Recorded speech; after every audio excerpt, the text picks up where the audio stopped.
ಸರಿಯಾಗಿ ಹೇಳ್ದೆ ನೀನು. ಕಾಡಲ್ಲಿ ಮರ ಇಲ್ಲಿಲ್ಲ ಅಂದಿದ್ದಿದ್ರೆ ಮೋಟು ನಮ್ ಜೊತೆನೇ ಇರ್ತಿದ್ದ. ಅವಾಗ ಆ ಕರಡಿ ಪಕ್ಕದಲ್ಲಿರೋ ಒಂದ್ ಮರನ ತೋರಿಸಿ ಹೇಳುತ್ತೆ, ಈ ಮರ ಇಲ್ಲ ಅಂದಿದ್ರೆ ಮೋಟು ನಮ್ ಜೊತೆ ಇರ್ತಿದ್ನ. ಅಂದ್ರೆ ಮೋಟು ಇಲ್ಲಿಂದ ಒಂದಿನ ಹೋಗ್ತಾ ಇದ್ದ. ಆಗ ಬಿಸಿಲು ಸ್ವಲ್ಪ ಜಾಸ್ತಿ ಇತ್ತು. ಅವನು ಈ ಮರದ ಅಡಿಯಲ್ಲಿ ಕುತ್ಕೊಂಡು ಆರಾಮ್ ಮಾಡಕ್ಕೆ ಶುರು ಮಾಡ್ದ.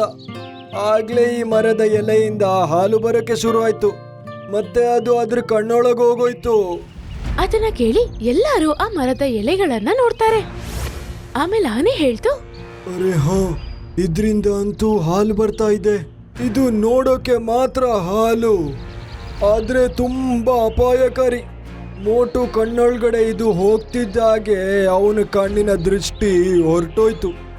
ಅದರ ನಂತರ ಅವನಿಗೆ ಶಾಶ್ವತವಾಗಿ ಕಾಣೋದೇ ನಿಂತೋಯ್ತು.